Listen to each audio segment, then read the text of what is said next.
Alléluia. Est-ce que nous pouvons tout d'abord nous mettre debout pour honorer Dieu? Moi, je ne suis qu'une simple fille. Et si vous me regardez petite comme je suis là, vous n'allez rien avoir. Vous n'allez rien recevoir. J'aimerais que tu te concentres un peu dans la prière. Juste que tu remercies le Seigneur d'être encore ici une fois. Pour ceux qui n'étaient pas là hier, c'est une bénédiction d'être dans la maison de Dieu. C'est une bénédiction, c'est un privilège de pouvoir encore une fois l'adorer, de pouvoir encore une fois être auprès de lui. Et j'aimerais juste que tu élèves tes mains là où tu es et que tu te rappelles d'une seule chose, une petite chose même qu'il a fait pour toi. Et si tu te rappelles de rien, laisse-moi te dire que juste le fait que tu sois en vie, c'est une raison pour l'adorer. J'aimerais entendre l'assemblée élever leur voix et adorer Dieu. Prions ensemble au nom de l'éternel Dieu de gloire. Je remets, Seigneur, ce moment entre tes mains, Seigneur. Je te remercie, Seigneur. Je te remercie, Seigneur, parce que sans toi, je ne suis rien. Je te remercie, Seigneur, parce que c'est toi, Seigneur, qui m'as ramassé de là où j'étais, Seigneur. Et aujourd'hui, si je suis ici, Seigneur, c'est pour témoigner ta grâce. C'est pour témoigner, Seigneur, ta bonté. C'est pour témoigner, Seigneur, ton amour. C'est pour témoigner, Seigneur, combien tu es grand. Combien tu es capable, Seigneur, d'élever, Seigneur, qui sont rabaissés. Tu es celui, Seigneur, qui prend, Seigneur, ceux qui ont été rejetés, Seigneur. Tu es celui qui relève, celui qui est affaibli. Tu es celui qui rend fort, celui qui est faible. Tu es celui qui rend riche, celui qui est pauvre. Merci, Seigneur, pour ton amour. Merci, Seigneur, pour ta grâce. Et d'une seule fois, nous te disons, Seigneur, nous t'aimons, Seigneur. Nous t'aimons, Seigneur. Nous t'aimons, Seigneur. Est-ce que tu peux acclamer pour Jésus? Est-ce que tu peux acclamer pour le roi des rois? Est-ce que tu peux acclamer pour le Seigneur des seigneurs? Alléluia!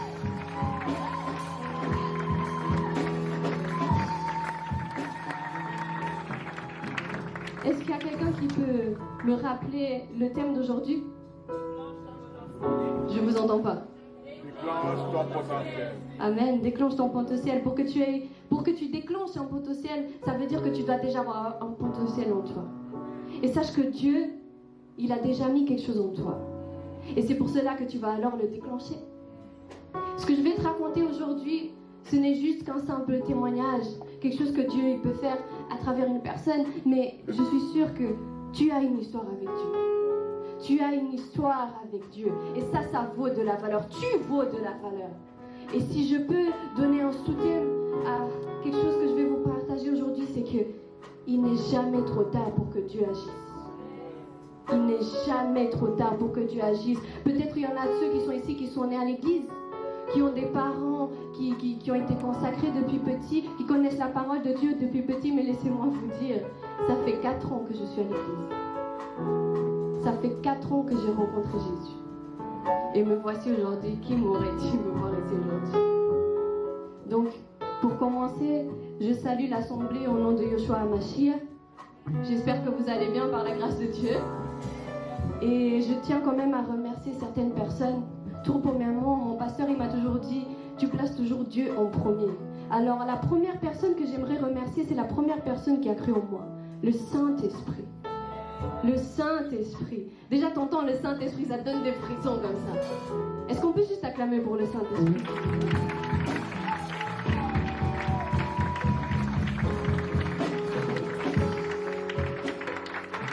J'aimerais remercier les membres d'Alpha Omega Ministries, le président Giovanni. Merci pour la confiance. Vous savez, on ne laisse pas la chair à n'importe qui. Et c'est un danger d'être à la chair aussi, parce que ce dont tu parles, tu dois aussi le vivre. Donc même si je vous raconte mon témoignage, je peux mourir ici si je mens.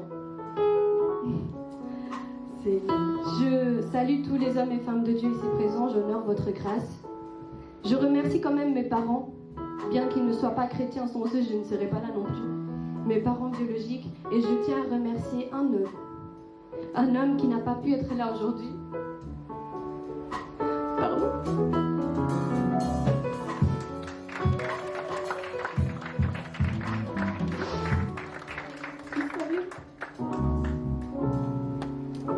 Tes parents, ils ne croient pas en toi. Même quand les gens qui sont autour de toi ne croient pas en toi. Dieu mettra dans ta vie une personne qui sera capable de voir le potentiel que Dieu a mis en toi. Et cet homme, mon Dieu, comment l'appellerais-je? Moi, je l'appelle Paps, parce que c'est mon père aussi, mon pasteur. Et même s'il n'est pas là, j'aimerais qu'on acclame très fort l'homme de Dieu, le pasteur Aimé Kofi de l'église Assemblée chrétienne Emmanuel à Martigny. Il s'excuse pour son absence. Vous savez, commencer à l'église, de temps en temps, on a des imprévus. Donc voilà. Et je remercie également tous ceux qui m'ont accompagné, tous ceux qui ont répondu à l'invitation. Merci Christelle, que Dieu te bénisse. Je tiens à remercier spécialement Guy qui est venu avec moi, alias Gazi. Il a quand même un nom prophétique, hein? Gazi qui est venu m'accompagner. Est-ce qu'on peut acclamer pour lui?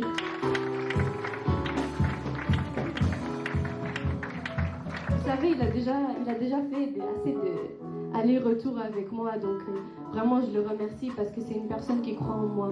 Et moi aussi je crois. J'ai souvent l'habitude de dire, encore hier je disais, comme Élie avait besoin d'Élisée, moi pour prêcher ou pour parler j'ai besoin de Guy. Et c'est pas une question de supériorité, mais c'est une question de reconnaissance de sa grâce aussi. Et vous savez, je vous laisse vous asseoir, pardon de vous avoir fait attendre debout. Chaque fois qu'on vient auprès de Dieu en esprit et en vérité, on est complètement transformé. Chaque fois, c'est pas une seule fois que tu rencontres Jésus, ta vie change, mais c'est un cycle. Chaque fois que tu viens auprès de lui, il y a quelque chose qui se renouvelle en toi. Et j'ai l'habitude de dire aussi, et je le crois profondément, que chaque fois qu'un miracle réel est témoigné, l'atmosphère du miracle se manifeste. Je répète pour que vous compreniez bien.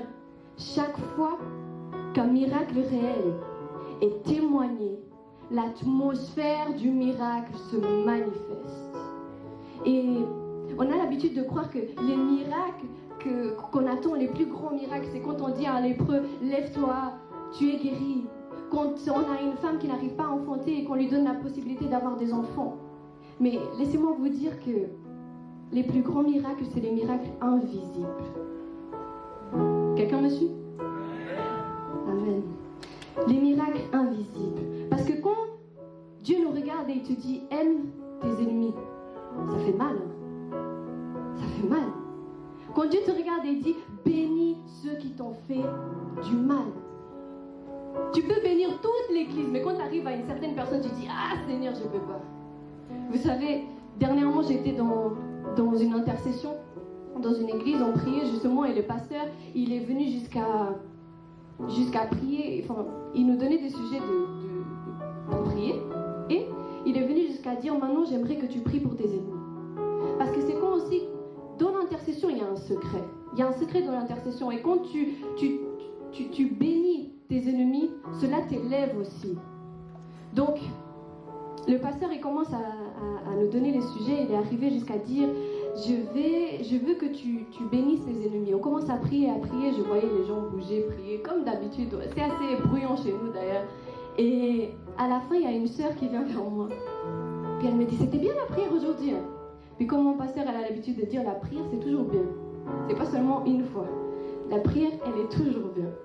Et elle vient vers moi, elle m'a dit, c'était bien et tout, mais quand le pasteur il est arrivé à prier pour mes ennemis, je me suis dit, bon, lui là, je peux encore. Lui là, je fais l'effort, mais quand j'arrive à cette personne, je peux pas.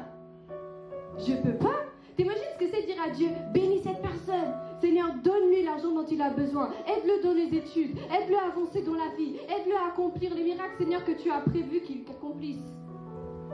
Alors que cette personne, elle t'a fait du mal. Alors que cette personne, elle t'a profondément blessé. Et quand je vous parle de blessé, c'est pas juste un coup. Un coup, ça passe. C'est qu'il t'a vraiment poignardé le cœur. Donc, je reviens à ce que je disais, les plus grands miracles, ce sont les miracles invisibles. Et en parlant de ça, vous imaginez juste pendant une seconde si Jésus il faisait la même chose. On prend l'exemple de Pierre, il l'a renié 3 fois. Maintenant Jésus lui dit, je veux plus de toi. Il fera quoi Pierre? Il ira où? En tout cas pas dans les sangs d'Abraham. Et ces derniers temps, c'est quelque chose qui m'a vraiment frappée. C'est que l'erreur, c'est une bénédiction. Vous aurez peut-être du mal à me croire, mais l'erreur, c'est une bénédiction. Pourquoi? Parce que l'erreur, elle va te permettre de connaître des choses que tu ne connaissais pas avant. Tu ne peux pas pardonner quelqu'un, tu ne peux pas savoir ce que c'est de pardonner si tu ne l'as jamais fait. Si tu n'as jamais ressenti qu'est-ce que c'est de pardonner quelqu'un qu'au début, tu ne voulais pas le pardonner. Mais c'est par Jésus que tu le fais. Et j'aimerais... Pourquoi je parle de miracle? Parce que je vais parler de ça dans mon témoignage. Et je crois que Dieu est un Dieu de miracles. Amen. Je vous entends pas. Amen.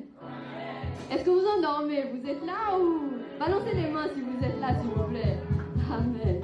Et une dernière chose que j'aimerais bien mettre en place, c'est que je ne suis pas là pour parler de moi. Je ne suis pas là pour parler de moi. Vous aurez pu le penser puisque je vais raconter mon histoire. Mais en fait, je ne raconte pas mon histoire, je raconte l'histoire de Jésus dans ma vie. Comment il est passé à travers là, c'est comme quand il s'arrêtait dans un village et il faisait quelque chose et il repartait. C'est juste un grain de moutarde. Et nous allons rapidement passer dans la parole de Dieu. Je vais prendre Ésaïe 43, à partir du verset 3. Chez moi, on se lève pour honorer la parole de Dieu, donc je vous invite à vous lever debout, à vous mettre debout, pardon.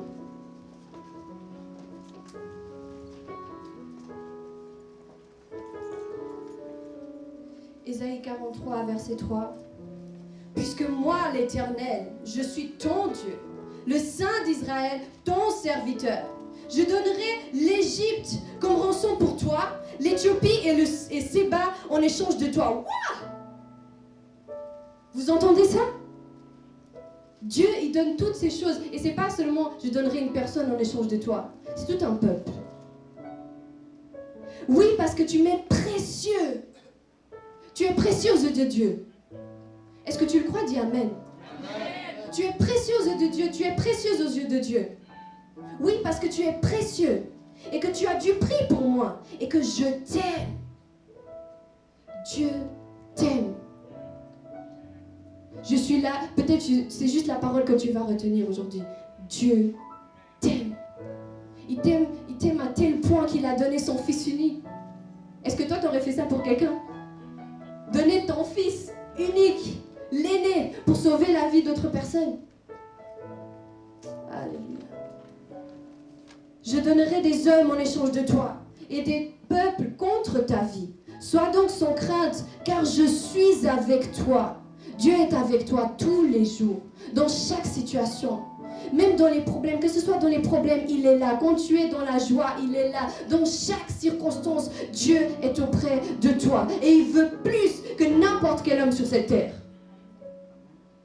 Que n'importe quelle femme sur cette terre. Quitte à rester toute seule, mais que Dieu reste avec moi. Parce que sans lui, je ne suis rien. Je continue.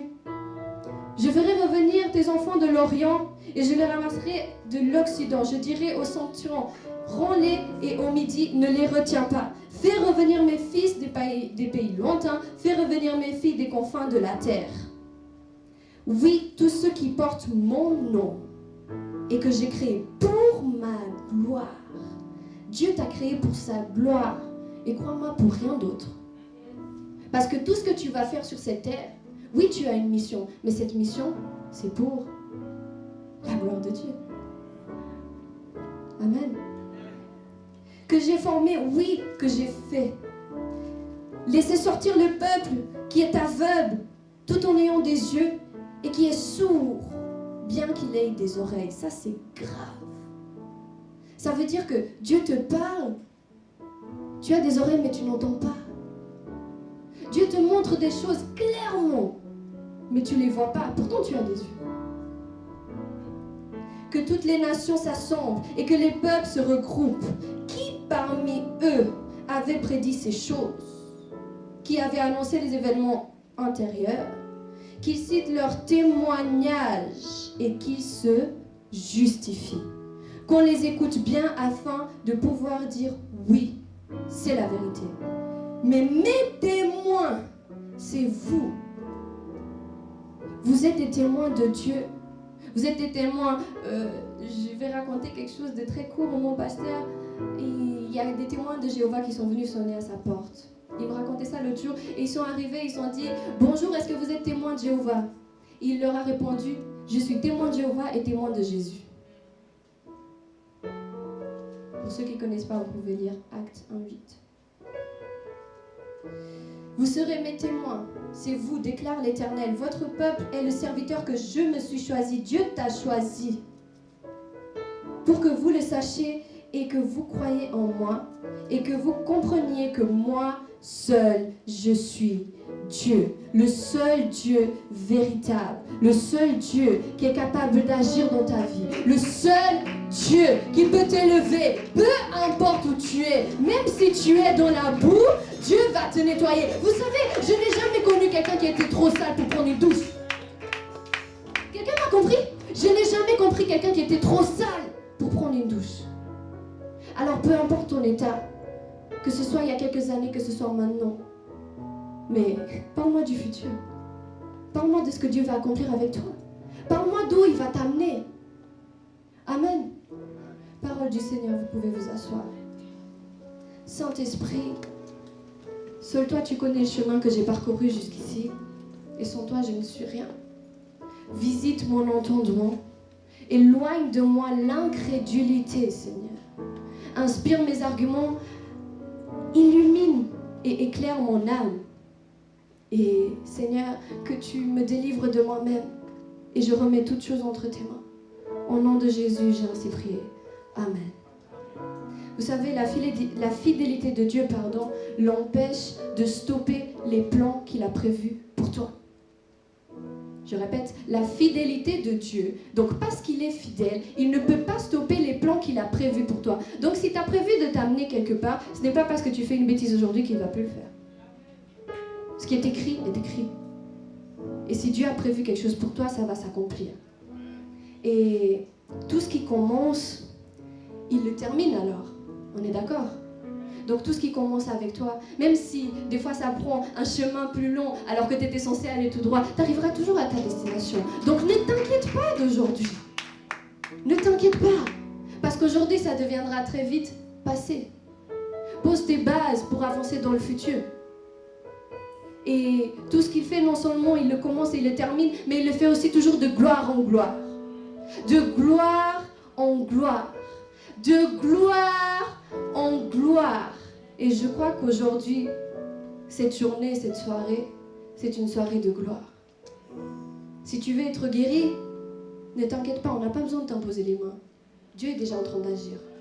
Amen. Dieu n'a pas besoin d'aide. Nous, on a besoin de Dieu par contre. Et j'espère qu'aujourd'hui, tu puisses avoir un moment avec l'Éternel qui va te remplir de son entière plénitude. Que tu sois rempli de l'entière plénitude de Dieu. Amen. Vous savez, j'ai rencontré Dieu lorsque j'avais environ 16 ans. Et c'était dans les terres lointaines du Valais à Martigny. Donc, ça fait 2 heures d'ici. Dans ma chambre. Et malgré mon jeune âge, j'avais déjà des séquelles émotionnelles. Graves. Liées non seulement à mon enfance, mais aussi à une adolescence qui était compliquée. J'ai été victime d'harcèlement. Et ce que j'entends par là, c'est que quand j'étais jeune, j'étais pas encore en Suisse, j'ai habité encore au Portugal. Pour ceux qui ne savent pas, je suis d'origine portugaise. Et j'ai été victime d'harcèlement à l'école. On me tapait à l'école en fait. C'était pas seulement des blagues. Je devais fuir. Des fois, je devais grimper dans les arbres pour pas qu'on m'attrape. Et vous savez pourquoi on voulait me taper? Pose-moi la question, pourquoi? Parce que soi-disant, j'étais pas assez jolie pour vivre. Vous trouvez vraiment que c'est une raison pour faire du mal à quelqu'un? En fait, il n'y a aucune raison pour faire du mal à quelqu'un. Et ça a développé une haine profonde en moi, ça me donnait plus envie de vivre. Et juste pour rappeler, mes parents, comme j'ai dit tout à l'heure, ils sont pas chrétiens, donc je viens d'une famille qui est non-croyante. Alors, tu t'imagines toute seule, une petite fille, même de 6 ans, qui se faisait taper à l'école pour des raisons pareilles et qui n'avait même pas Dieu. je ne sais pas comment j'aurais fini si j'aurais pas rencontré Dieu. Pendant ce temps, j'ai changé de pays. Je suis venue en Suisse, j'avais 12-13 ans. Et je me suis dit, je vais me révolter. On va plus me taper, on va plus me faire du mal, on va plus me rabaisser. Non, ça suffit. Alors j'ai fait quoi? Je me suis accrochée aux gens cool de la classe. Mais pour les jeunes qui sont là, vous savez que les gens cool, en fait, c'est des gens qui fument. C'est des gens qui vont en boîte de nuit. C'est des gens qui connaissent l'alcool. Alors, est-ce que vraiment j'ai pris le bon choix? Je crois pas. Mais comme j'ai dit, bien que tu prennes des chemins tordus, tu arriveras toujours à destination. Alors, j'ai commencé à rester avec ces personnes, mais je me sentais pas moi-même parce que déjà, j'étais pas de base comme ça. Et en plus de ça, ça m'a entraînée, ça m'a amené plus de problèmes. Sans vouloir trop en dire là-dessus, j'ai déjà essayé l'alcool, j'ai déjà été en boîte de nuit. Après, les drogues, c'était pas trop mon truc, encore heureux. Mais ça m'a jamais plu, ces choses. Et vous savez, il y a quelque chose que j'aimerais relever en disant ça, c'est que la miséricorde de Dieu, elle se tourne vers ceux que personne regarde. La miséricorde de Dieu, elle touche aux personnes que tout le monde rejette. Et c'est pour ça que, en fait, il ne prend pas les personnes qui sont qualifiées pour faire quelque chose. Il te prend là comme tu es et il te qualifie pour faire ce que tu dois faire. Et cela, toutes ces choses ont créé des racines en moi, des racines de rejet, des racines d'agression, des racines de haine.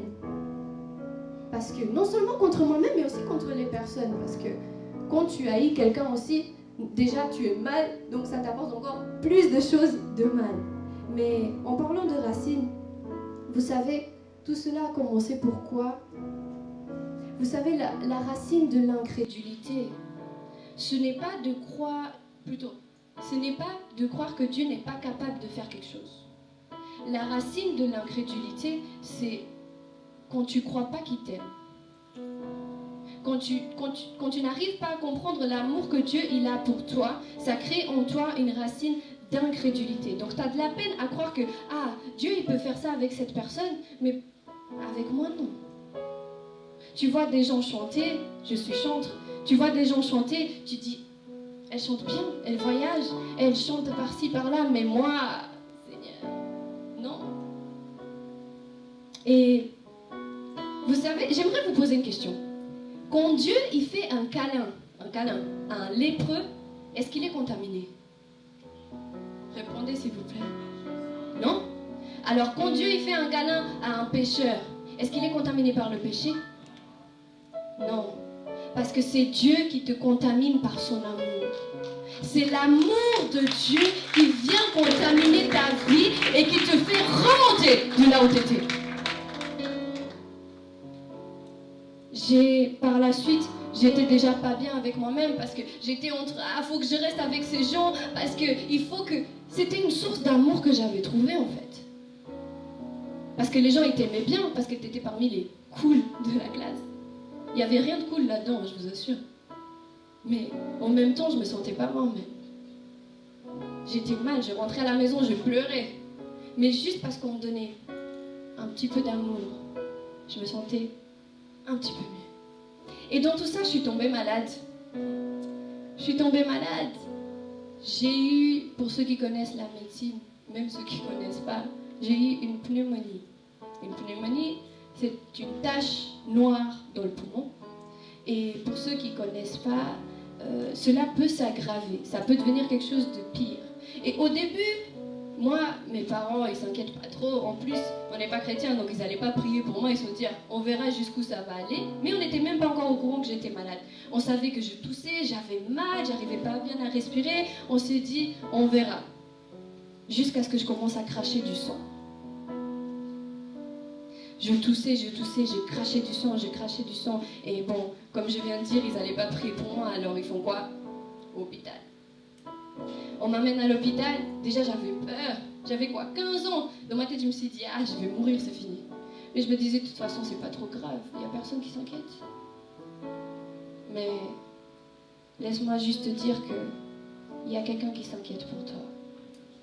Même quand personne te regarde, même quand tu crois que... Même peut-être tes parents ne te donnent pas assez d'attention, ta famille ou autre, mais il y a quelqu'un. Il y a quelqu'un. Il y a quelqu'un. Il y a quelqu'un. Et il s'appelle l'ami fidèle. Je suis tombée malade, on m'a amenée à l'hôpital. J'étais toute seule, j'étais avec mes parents. Après, ils sont venus parce que j'étais mineure quand même. Et par la suite, le médecin il vient, on m'a fait toutes les radios, vous savez comment ça marche. Et vous savez, quand on fait sortir les parents pour leur parler, avant de vous dire quelque chose, ça veut dire que c'est quelque chose de grave. Le médecin a fait sortir mes parents, il leur a parlé, ils sont arrivés à 3. Ils m'ont dit, écoutez mademoiselle, ils m'ont annoncé donc que j'avais la pneumonie, que je crachais déjà du sang, mais ils m'ont dit en fait ça ne s'arrête pas là.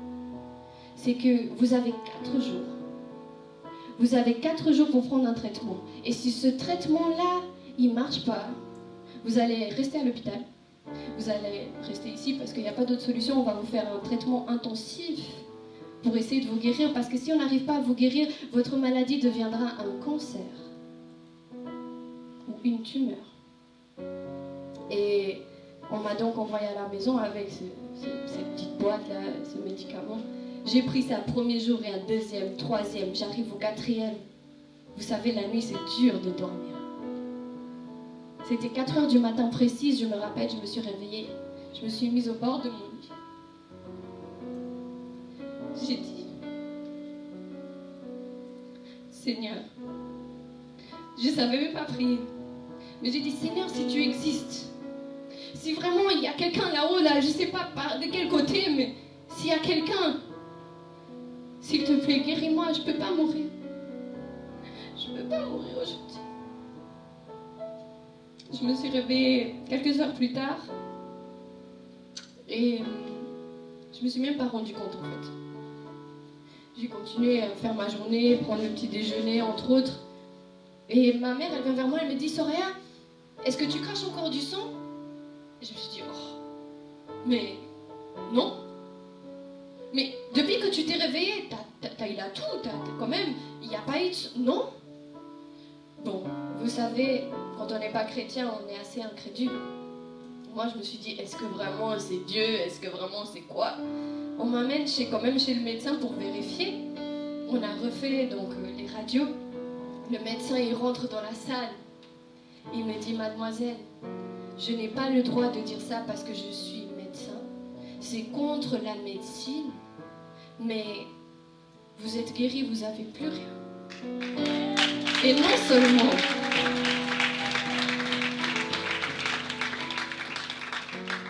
Et non seulement vous n'avez plus rien, mais vous savez, la pneumonie, c'est comme quand tu te coupes. Tu te coupes, ça cicatrice, mais ça laisse une cicatrice. Donc j'étais censée avoir des taches, quand même, des choses, genre, il y a quelque chose qui est passé par là, on va le voir. Il m'a dit, mademoiselle, vos poumons sont comme neufs, il n'y a même pas de taches, il n'y a rien, c'est comme si vous n'avez jamais rien eu. Et moi j'ai envie de vous dire, si ce n'est pas Jésus, c'est qui? Si ce n'est pas Jésus, c'est qui? J'ai commencé à chercher le Seigneur. Je connaissais personne qui allait à l'église, vu le milieu où j'étais, je connaissais personne, donc j'ai cherché par moi-même. Encore très très bien le français. J'ai commencé à chercher des prédications du côté du Brésil. Parce que je savais qu'eux, ils sont à fond dans la prière, donc je vais aller chez les évangélistes là-bas. Et j'ai commencé à apprendre. Vous savez, je néglige pas l'église. Je suis contre les personnes qui n'ont pas d'église. Mais quand vous apprenez tout seul, vous apprenez mieux aussi. Pourquoi? Parce que vous êtes obligé d'apprendre tout seul. Et par la suite, donc, on m'a invité dans une église. Je suis venue dans l'église. Entre deux, il y a des choses qui se sont passées, mais je suis toujours restée fidèle. Encore aujourd'hui, j'y suis présente. Et c'est un jeune qui m'a invitée. C'était une fête de base. Donc, on m'a dit, viens à la fête. Je me suis dit, bon, c'est une église, on va voir c'est comment. Donc, pourquoi je précise que c'est un jeune? Parce que j'aimerais justement, non seulement parce que je parle à des jeunes, mais juste vous dire, ne vous méprisez pas.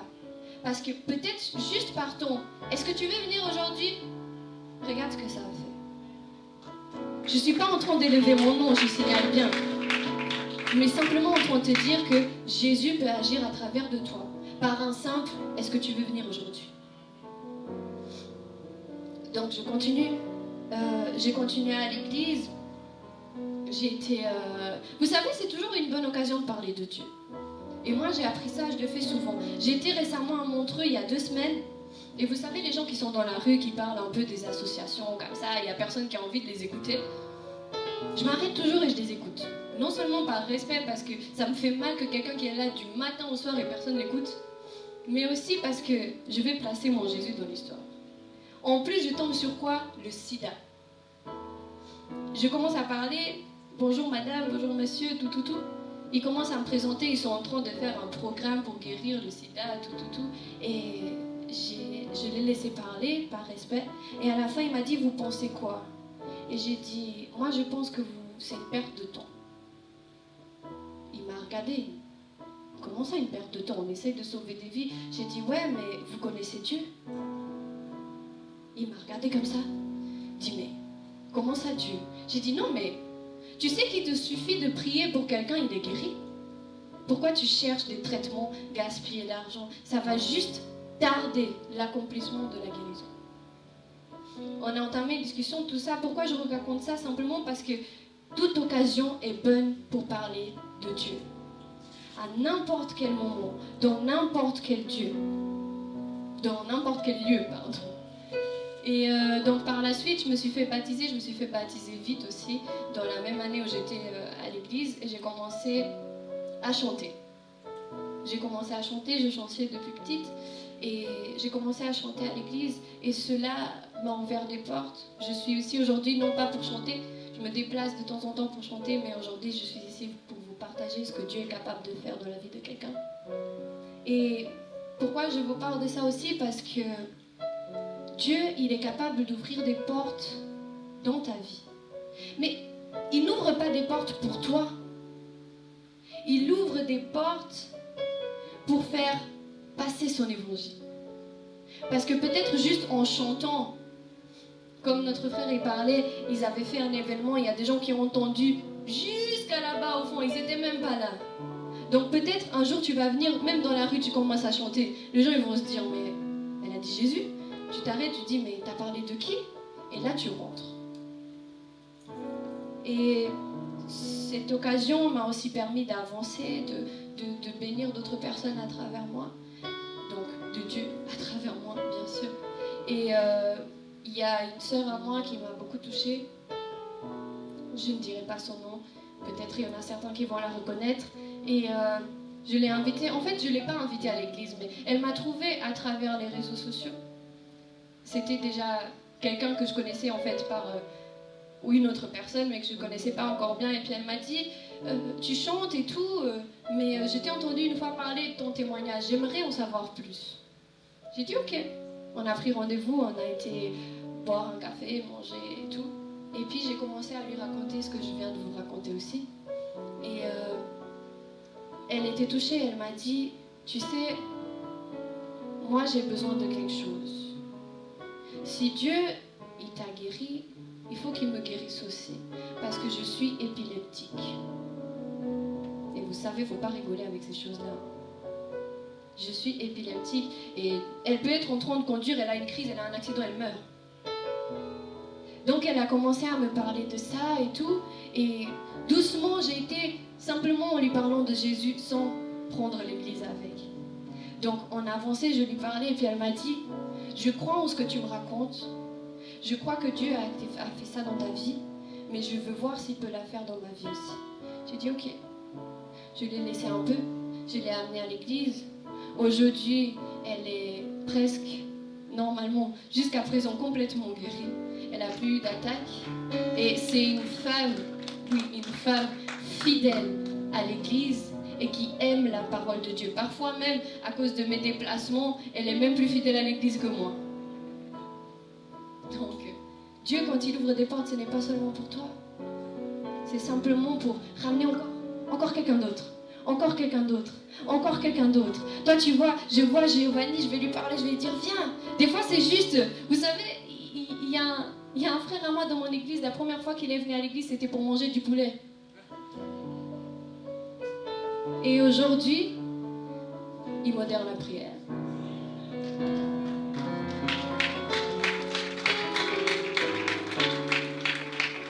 Donc, ce que je veux dire, c'est qu'être jeune, ça ne veut rien dire. Parce que tu peux être jeune, tu peux être mature, mais tu peux aussi faire des grandes choses pour Dieu. Donc ton âge ne détermine pas tes limites. Ton âge ne détermine pas là où tu vas t'arrêter. Et s'il vous plaît, ne me sous-estimez pas aussi pour ce que j'ai vécu. Ne me sous-estimez pas parce que je vis à présent. Mais comme j'ai dit avant, parlons du futur. Peut-être aujourd'hui, tu es dans une situation compliquée. Même si tu es chrétien, tu es assidu à l'église, tu as des doutes par rapport à quelque chose. Mais Dieu est capable d'agir. Dieu est capable de changer. Même aujourd'hui, demain, ça sera complètement différent. Il te suffit de croire. De croire qu'il t'aime. De croire qu'il t'aime. De croire qu'il t'aime. Et c'est là où je reviens à ma racine d'incrédulité. Parce que ce qui barre l'accomplissement et toi, c'est cette incrédulité de croire qu'il t'aime. Parce que quand quelqu'un t'aime, il peut faire n'importe quoi pour toi. Il peut faire n'importe quoi. Regardez ce que je viens de vous raconter. Vous trouvez ça, c'est peut-être pas extraordinaire, mais pour moi, ça vaut beaucoup. Parce que moi, je sais d'où il m'a ramassé. Est-ce qu'on peut juste acclamer pour Dieu ça?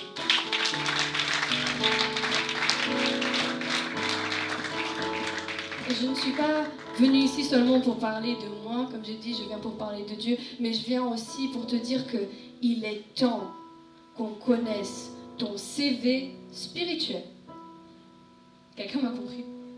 Il est temps qu'on connaisse ton CV spirituel. Il y en a un, je vous dis. Il y en a un. Et le secret, c'est simplement la prière. Tu dois juste t'approcher de Dieu parce que lui, il est déjà là, il est prêt juste à ce que tu tendes la main. Lui, il attend juste. Et dès que tu fais juste ça, il t'attrape. Dès que tu lui donnes juste une opportunité, dès que tu dis juste « Seigneur, s'il te plaît, je ne sais pas si tu existes, mais guéris-moi », il l'a fait, non? Il l'a fait. Et il a fait plein de choses dans vos vies, j'en suis sûre.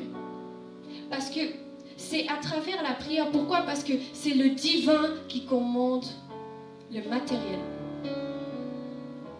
Au commencement, Dieu créa. Au commencement, Dieu créa. Le divin commande le physique. Et c'est à travers la prière que toi, tu vas pouvoir aussi avancer avec Dieu, bien sûr. Et je crois qu'aujourd'hui,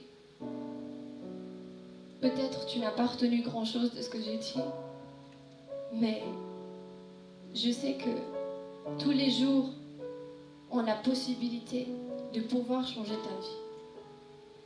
Je ne sais pas si tu es chrétien, je ne connais pas grand monde ici. Mais une chose, je sais, c'est que Dieu est fidèle. Et qu'il ne m'aime pas moi plus que Giovanni. Il ne m'aime pas moi plus que Gazi. Il ne m'aime pas moi plus que Shaddai. Il nous aime tous exactement de la même façon. Alors j'aimerais que tu prennes une décision aujourd'hui. Et là, je vous invite à vous mettre debout. S'il vous plaît. Pour ceux qui n'ont pas de fardeau. Parce que la décision provoque l'action. Et il y a une différence entre avoir l'intention de faire quelque chose et de prendre la décision de faire quelque chose. Quand tu as l'intention, tu peux avoir ça dans ta tête, mais tu ne vas peut-être pas le faire. Tu peux dire, j'ai l'intention de créer ça aujourd'hui. Tu peux avoir l'intention de le faire, mais est-ce que tu vas le faire? Mais quand tu prends la décision, c'est un chemin sans retour. Et c'est ça qu'il a accompli aussi, avec tous ses membres. Et je sais que on attend tous quelque chose tout le temps de la part de Dieu. Même quand il fait une chose, t'attends une autre, t'attends une autre, t'attends une autre. Mais j'aimerais juste t'inviter à remettre ton cœur entre les mains de Dieu. Est-ce que c'est vraiment Dieu qui règne sur ton cœur? Est-ce que c'est lui la personne qui a la première place? Je vous pose la question, vous-même vous répondez à l'intérieur de vous-même. Alors, qu'une pluie de bénédiction puisse tomber sur vos vies. Et que Dieu puisse agir, que vous puissiez aussi prendre le micro pour témoigner toutes les choses que Dieu est capable de faire dans votre vie. Et je crois qu'il est capable. Nous allons juste fermer nos yeux un moment. J'aimerais que tu remettes simplement ta vie entre les mains de Dieu. Je sais qu'il a déjà accompli plusieurs choses. Peut-être moi je ne les connais pas, mais lui-même il les connaît. Alors est-ce que nous pouvons juste élever nos voix, dire merci à Dieu pour tout ce qu'il a fait? J'aimerais vous entendre. Éternel, je sais Seigneur que sans toi je ne suis rien. Je sais que je ne pourrais pas être parmi Seigneur tes enfants si ce n'est que par toi. Je sais Seigneur que par moi-même Seigneur je serais peut-être dans un chemin complètement différent. Je serais égarée Seigneur de toi. Je serais délaissée Seigneur. Je ne serais pas remplie Seigneur de ta présence. Et j'invite Seigneur ta présence en ce lieu. J'invite Seigneur ta présence en ce lieu. J'invite Seigneur ta présence en ce lieu Seigneur parce que si je respire Seigneur, ce n'est que par toi. Si je respire Seigneur, si je suis en ce lieu Seigneur, ce n'est que par toi. Ce n'est que par toi. Ce n'est que par toi. Ce n'est que par toi. Ce n'est que par toi et ce n'est que par toi. Seigneur, sois élevé au-dessus de toutes choses. Je sais qu'il y en a d'autres ici qui ont des témoignages. Mais demande à Dieu un nouveau témoignage. Demande à Dieu un nouveau témoignage. Demande à Dieu un nouveau témoignage. Demande à Dieu un nouveau témoignage. Donne-lui encore une raison de le louer. Donne-lui encore une raison de le louer. Peu importe la situation que tu vis, donne-lui encore. Demande encore une raison de le louer. Élève son nom, j'aimerais entendre nos voix. Je veux vous entendre. S'il faut que tu cries, crie. Si tu dois te mettre par terre, mets-toi par terre. Fais ce que tu veux. Mais s'il te plaît, adore Dieu. Adore Dieu. Adore Dieu. Adore Dieu. Adore Dieu. Adore Dieu. Adore Dieu. Élève son nom au-dessus de toutes choses. Parce qu'il est le seul qui est capable de faire quelque chose dans ta vie.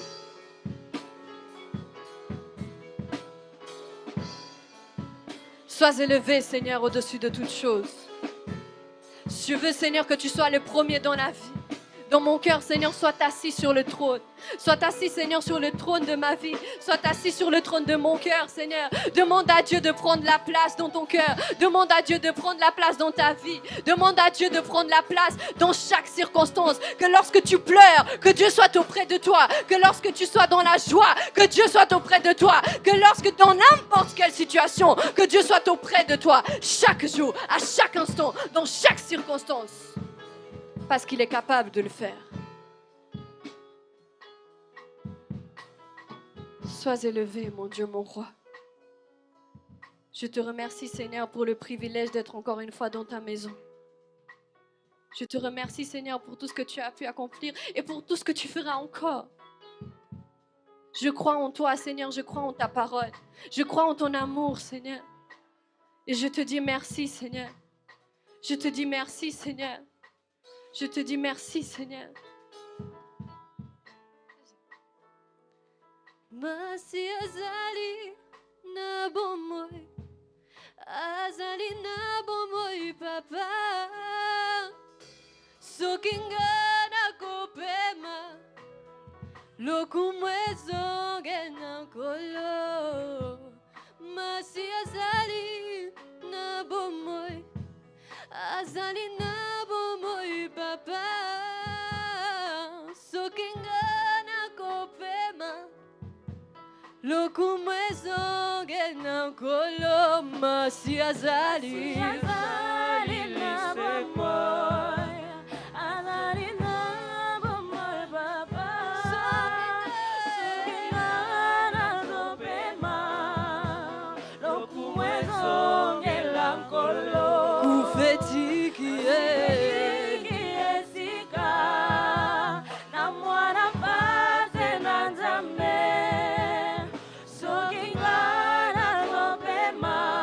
Lève tes mains là où tu es.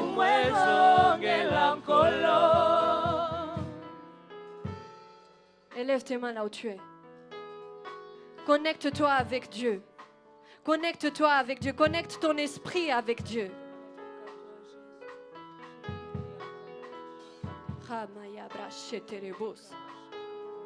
Hey. Alléluia. Alléluia. Alléluia. Alléluia. Alléluia.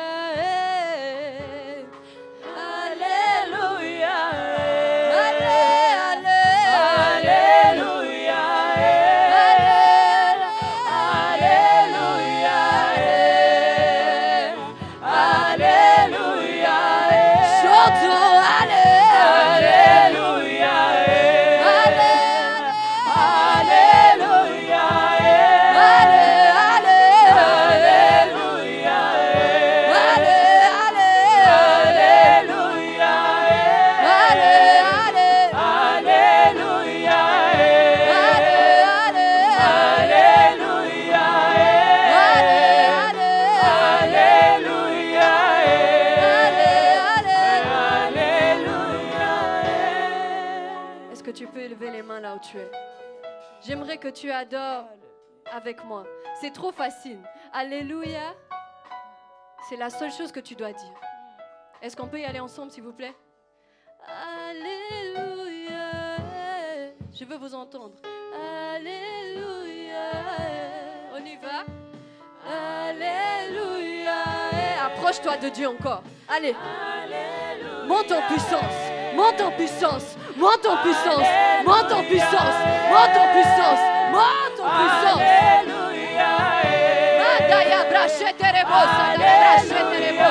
Manda brachete rebosa. Daya brachete rebosa. Manda brachete rebosa. Daya brachete rebosa.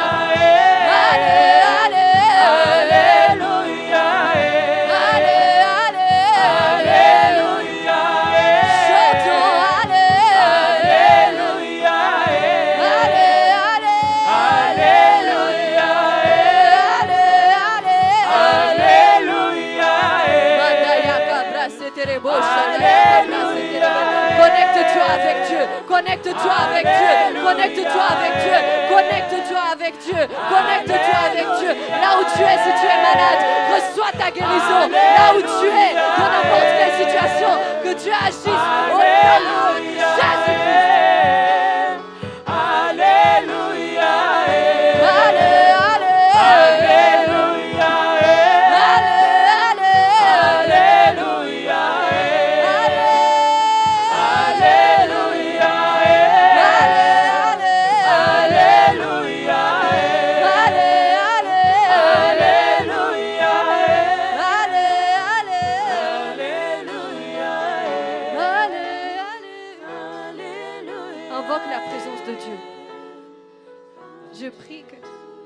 Demande à Dieu sa présence.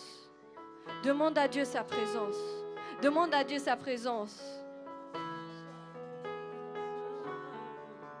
Demande à Dieu de faire encore une chose. Encore une chose dans ta vie.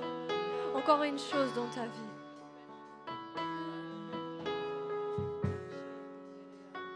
Fais-moi monter.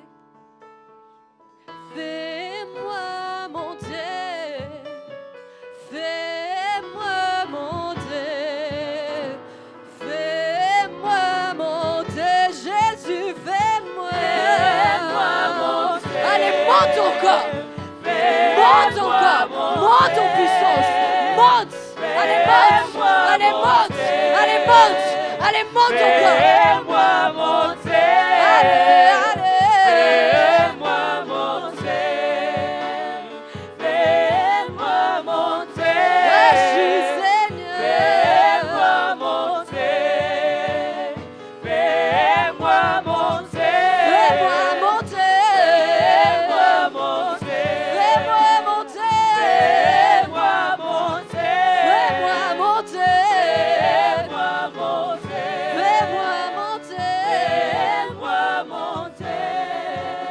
Acclamons pour le roi des rois, le Seigneur des seigneurs. Et si tu ne crois pas, Moi, je crois qu'il a fait quelque chose dans ta vie. Alléluia. Que j'entende ta voix.